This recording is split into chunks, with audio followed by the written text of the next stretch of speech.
Welcome into San Francisco Giants Access. My name is Sterling Bennett, and we are back for another what looks to be loaded San Francisco Giants offseason, and we have brand new updates about free agency and the GM meetings happening right now in Las Vegas. Buster Posey has spoken.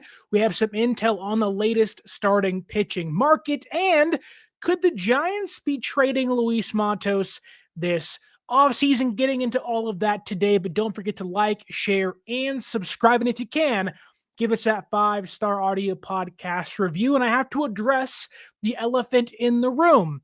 We did shows all last offseason. There was none during the year.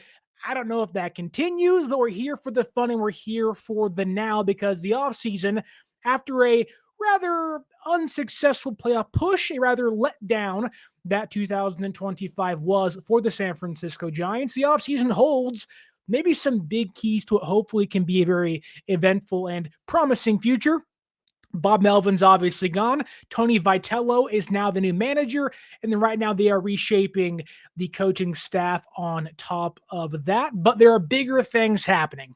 Buster Posey is trying his best to create the best roster he can around what is some financial constraints now that they paid Willie Adames and Matt Chapman and traded for Rafael Devers. But when Buster Posey speaks, you listen.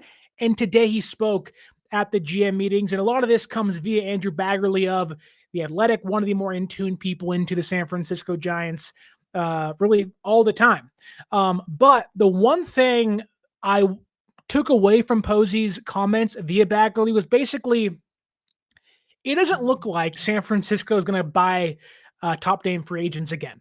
So those of you out there saying, go get Kyle Tucker, go get, the best pitcher on the market, whoever that may be at this point in time, Framber Valdez or someone like that.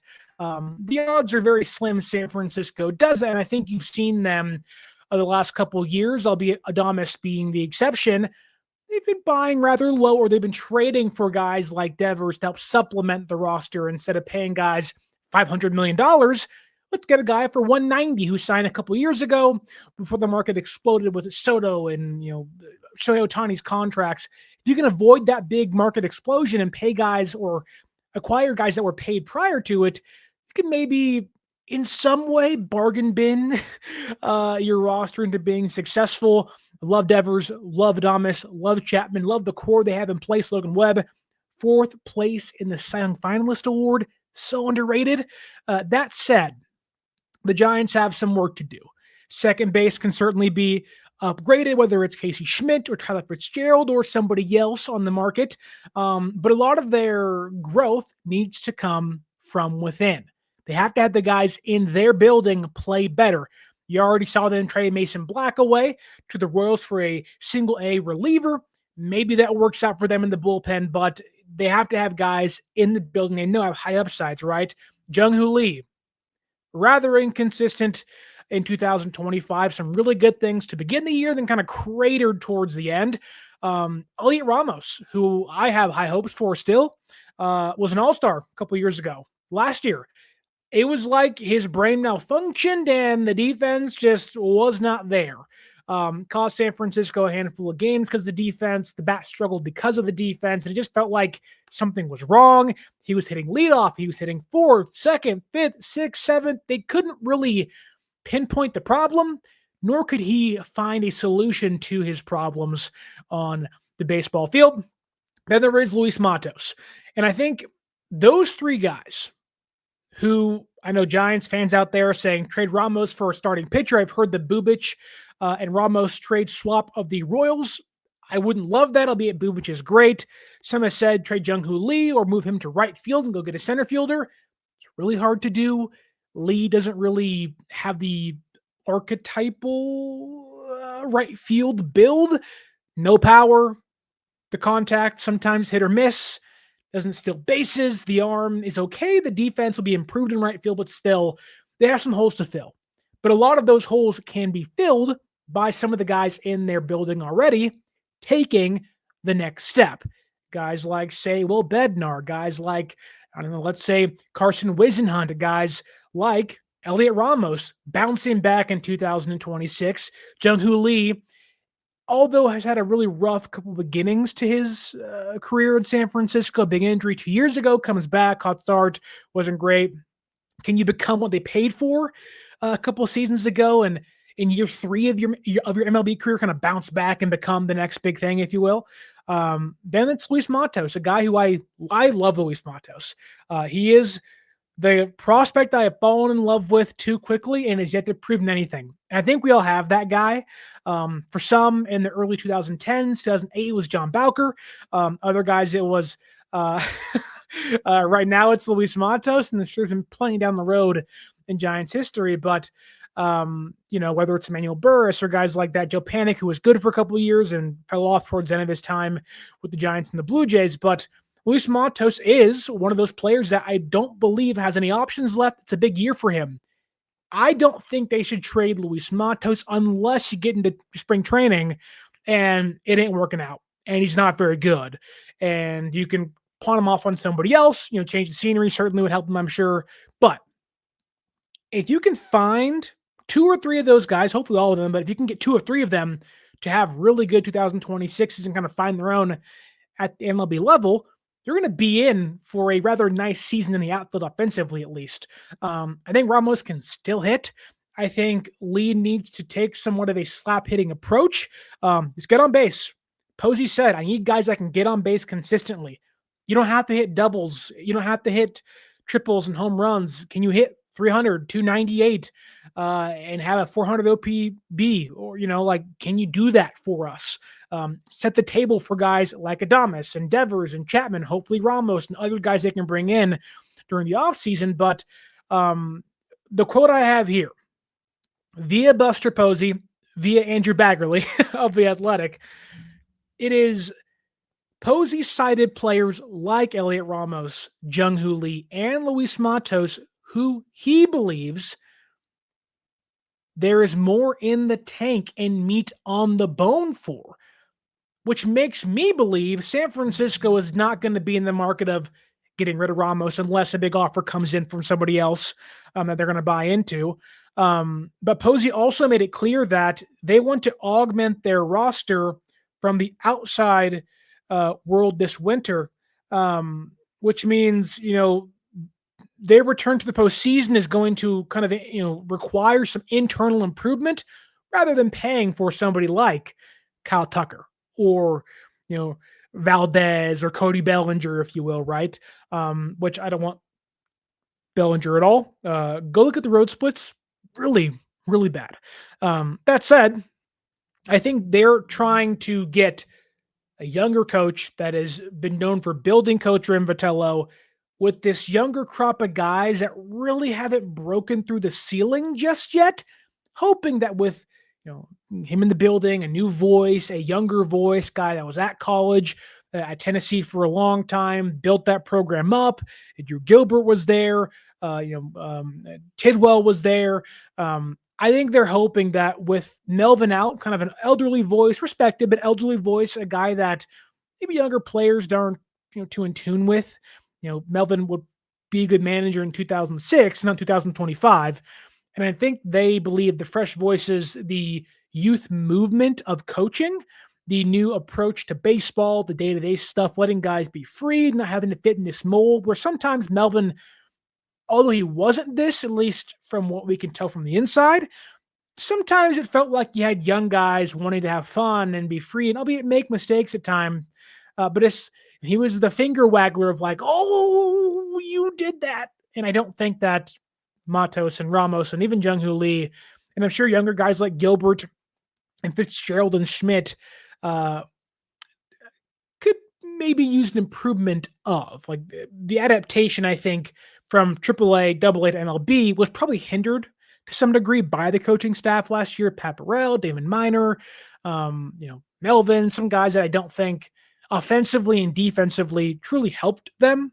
And I think that you hear Posey talk about like, yeah, we can go out there and spend some money, not Tucker Bellinger money, but if you want to improve, you have to have that next step of guys in the building.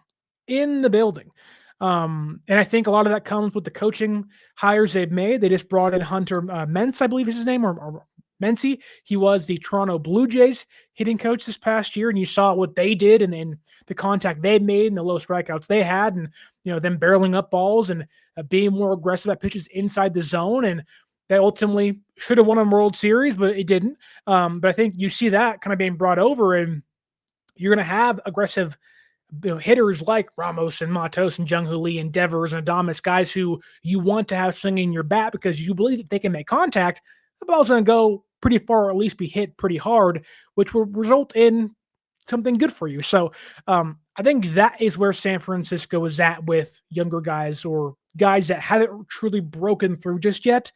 I would not be open to trading guys like Matos and Ramos and Lee unless you can get something back that can help you now and in the future. Guys are young. I know there are option problems for Matos, but quite frankly, I just don't think San Francisco's in a place to give up on guys that haven't broken through yet. Ramos broke through a couple years ago and has taken a step back for sure, but took him 3 years to do so. They've been dicking Matos up and down for about 2 years now, and it's like, if he's going to struggle, send him down for a whole year, let him figure it out, then bring him up during spring training. Obviously, injuries can change that, but on the flip side, don't send him up and send him down and bring him back up and bring him back down and bench him when he's hot in AAA and bring him back up, but he's not playing for Michael Yastrzemski or somebody else, Encarnacion. Like, don't do that to young guys. The last thing you can do and the worst thing you can do is kind of stunt their growth because you have guys in their way. And I loved Posey getting rid of Yastrzemski last year and trying to let the young guys hit, but there wasn't really a commitment to that, which I don't love. I'm hoping that with Posey, which could change as the offseason goes on, but kind of hinting towards of like, you pump your brakes on spending big, we'll go get a Max Kepler or a Rob Refschneider, guys like that to kind of supplement the younger guys, but we're going to bank on youthful coaching coming in, a new approach at the plate, and a defense helping these young guys grow into their year 3, 4, 5 seasons. And if things can click, well, the improvements are here. And I think the guys that are there have potential that if it does click, you don't have to go out and buy big. Like Matos can be a solid starting caliber outfielder. Ramos was an all-star a couple years ago. Like, there's good players in guys like Matos, Ramos, and Jung Lee. But that brings us to the next rumor, off-season kind of speculation, because Susan Slusser of San Francisco Chronicle and of the new Splash Hit Territory, I think, on the Foul Territory Network said that there has been some interest from other teams about Luis Matos. And I can see teams saying, hey, under 25-year-old outfielder, guy who really hasn't found it just yet, we'll give you a bullpen piece for Luis Matos. And, obviously there is some interest in there, I'm sure, from San Francisco's standpoint of like, if we can get something big or, a nice shutdown young 22-year-old 99-mile-an-hour fastball sinker slider guy in the bullpen, which can kind of, help Rodriguez whenever he comes back and whoever they re-sign in the offseason. It helped the bullpen and help Ryan Walker deep in games. It's going to be hard to say no to that. But I don't know if I would do that. Now, Luis Matos has certainly struggled at times. You can't ignore that. But I just think the Giants need outfield help. And I know they haven't gotten it from guys like Matos. But if you're not going to spend money, the worst thing you can do is trade high potential players that albeit haven't clicked yet. You want to rid that room of guys that you already don't have. Like, you already lost Hunter Bishop. He's a free agent. He's a bust of the first round draft pick in 2019. He's gone as now a free agent. And so it's like, you don't have many other guys that are MLB ready now. They have some guys that are younger and, single A and double A, but are not MLB ready just yet. Once, guys can get up and hopefully, reach AAA and maybe prove some things. But it's like, you got Devers and Eldridge and Fitzgerald and Schmidt and Adames, and then you got Chapman. And then your outfield, there's Ramos and Jung Lee, and you have you got Gilbert and you got Matos and you got Encarnacion and maybe you have Luciano. But even then, it's like you're seeing two guys in Bishop and Luciano like really not pan out for you, who were supposed to be big guys in your farm system. So it's like, can you afford to willingly trade one of those guys if you still believe something's in there? I also don't know what Matos can fetch for you. It'd have to be like a 1-for-1 type deal. especially with, it'd be guys cut from the same cloth, that being young guys that don't have options left and you want to be on your roster now, but need a change of scenery. I don't know who's out there. Obviously, there's 30 teams and a billion prospects, but I just don't see San Francisco doing that unless it's like really intriguing.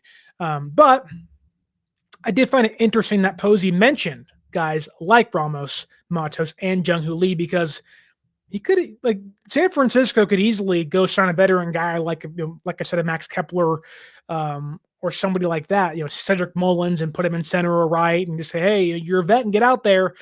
Can you give us 12 home runs and 60 RBIs and maybe replace guys like Matos and give us some more consistency? Albeit I wouldn't do that, but still they have every reason to do that. Whereas him mentioning those guys, I think, is a big deal. He also mentioned that there's pitchers like Blake Tidwell and Carson Wisenhunt and Carson Seymour and Kaiwei Tang and guys like that, where it's like they clearly view a lot of the young guys as, we're not going to be big spenders, thus we need these young guys to take those necessary steps. Now, I think that they realize the more depth you can have, the better. So I do think they'll sign guys like Max Scherzer, who has ties to Vitello and seems to be kind of the favorite to join San Francisco as the Verlander replacement.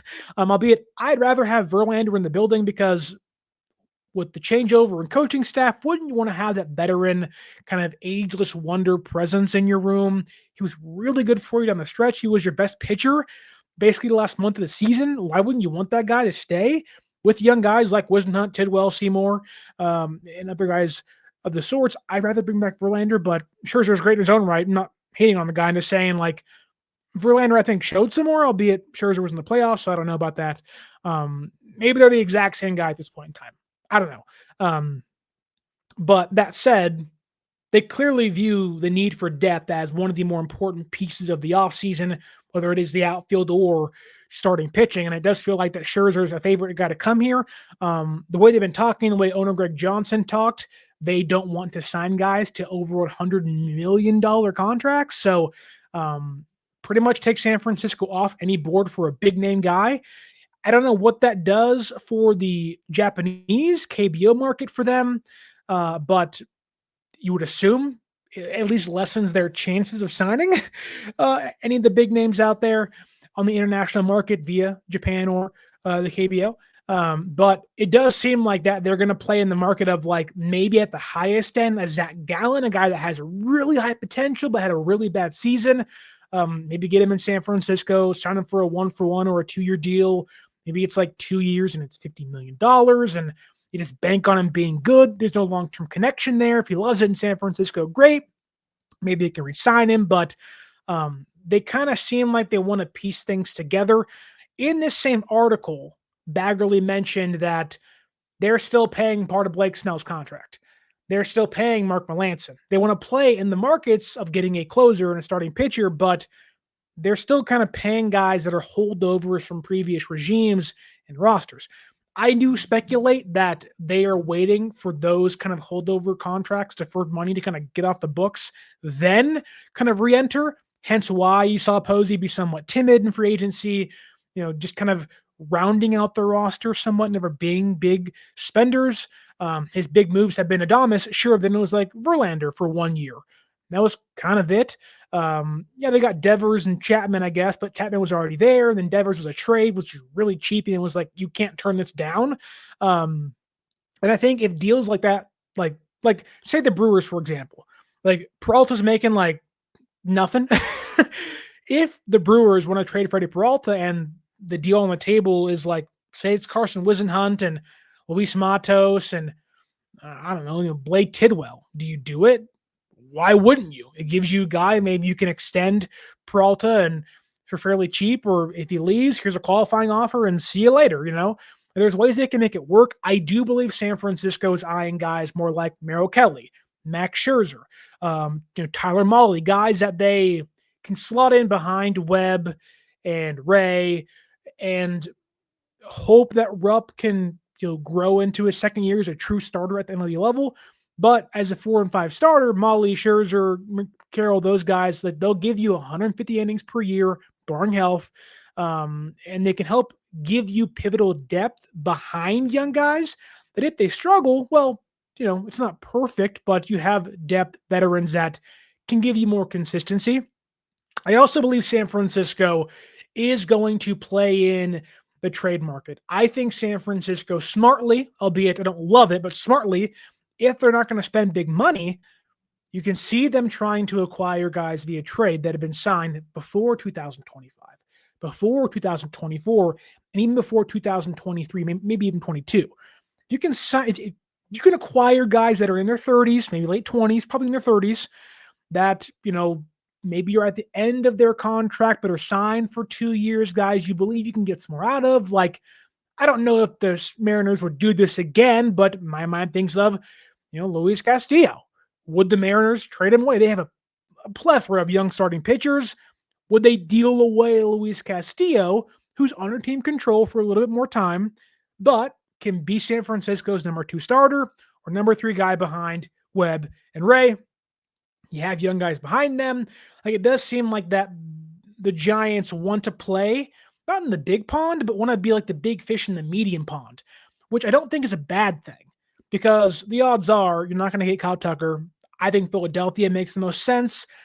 The Padres don't want to pay a lot of money to their roster. They're kind of in flux. What are they going to do?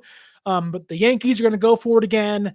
The Blue Jays are going to be big spenders probably again. Like, you don't always need to be the big fish, because if you believe in the youth on your roster, then you believe the internal growth can carry you from a fringe playoff contender to a wild card team. And if you make those kind of ancillary small moves to help build up the foundation of your roster, then you go from a 86 win team, 84 win team to a 90 win team.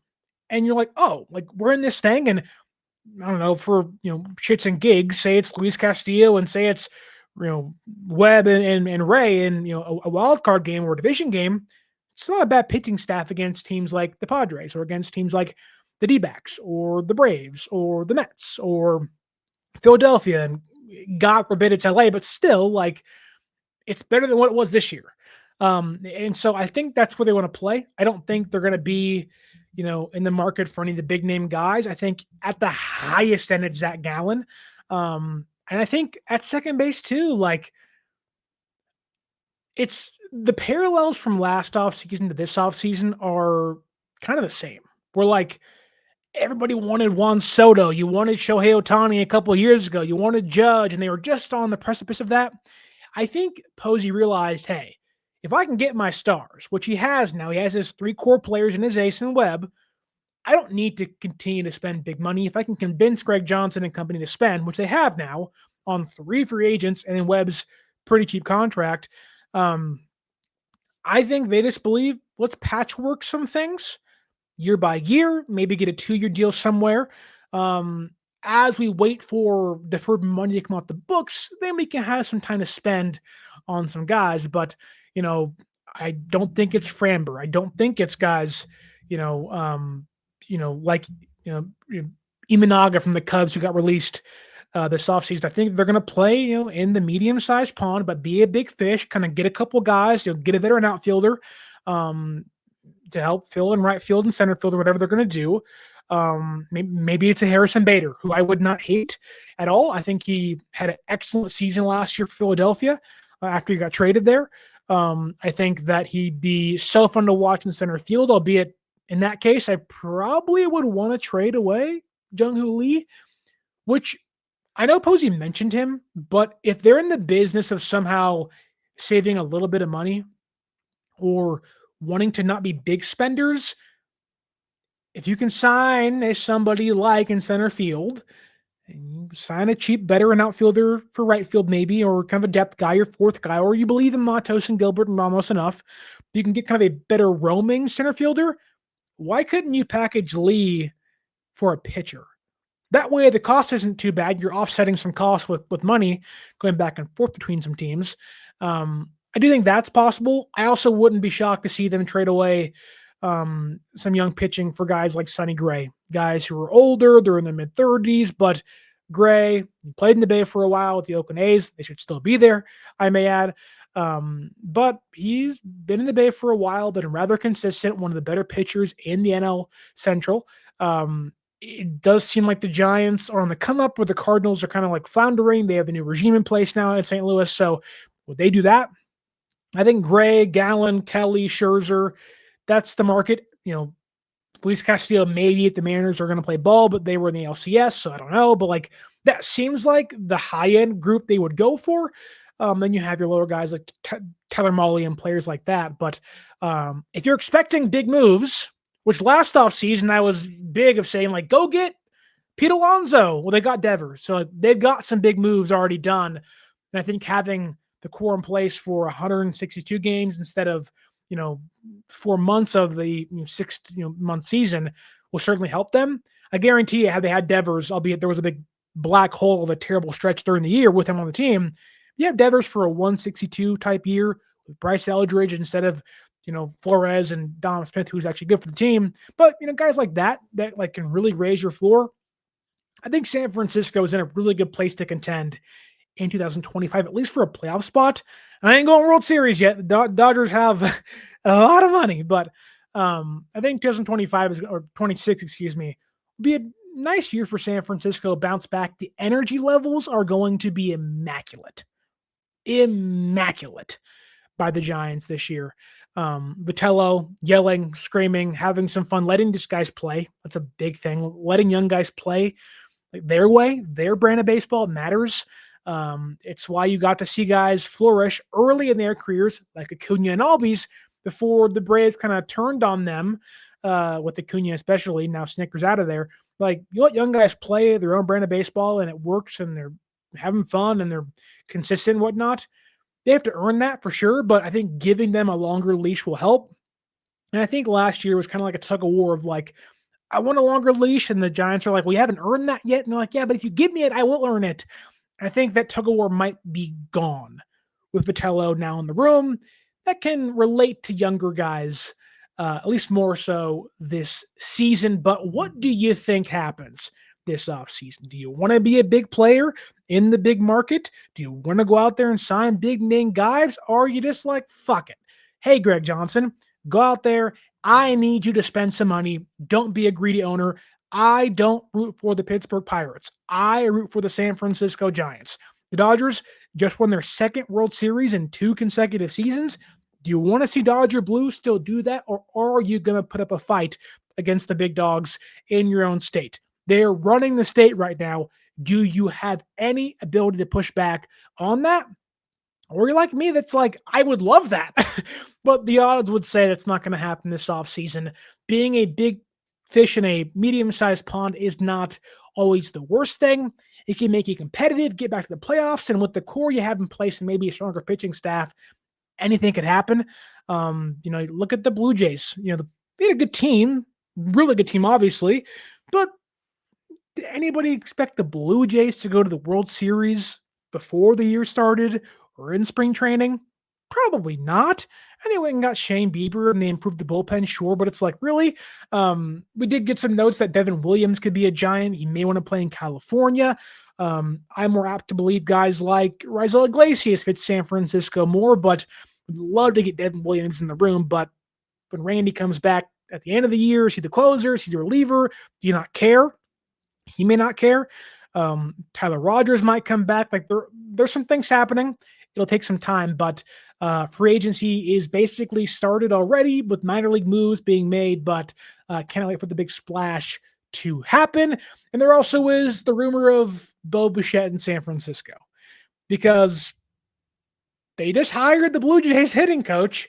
Could that be enough connection with Vitello, with the Giants playing good baseball? You heard John Palmarosi say that although most teams favor Bichette playing shortstop in regards to his contract, a lot of teams say, hey, can you play second base? It's not the end of the world. It's not like, hey, he'll break the bank, but it's not out of the realm of possibility, although a long shot, it could happen. You bring in the hitting coach, there's some comfortability there. If he plays second base for you, you got the best infield in baseball, undoubtedly. But I would assume they're going to target guys like Brendan Donovan, and maybe they're going to target guys for the outfield like Lars Nootbaar, or maybe they're going to go target Brandon Lau from the Tampa Bay Rays, who haven't traded him yet for whatever reason. Or maybe they'll go out and just find some bargain bin dudes and say, Dylan Moore, can you play second base, which would suck in a big way. But or maybe they go out there and get Ha-Seong Kim, who I thought was going to be a Giant last year. He opted out of his contract with the Braves after he got traded there from Tampa Bay. Maybe he now, a year after shoulder surgery, is open to taking a second base contract, being a Jung Lee teammate, and kind of living a happy life with Jung Lee in center field and Kim playing second. That's an option too. It's a fun one. I like that.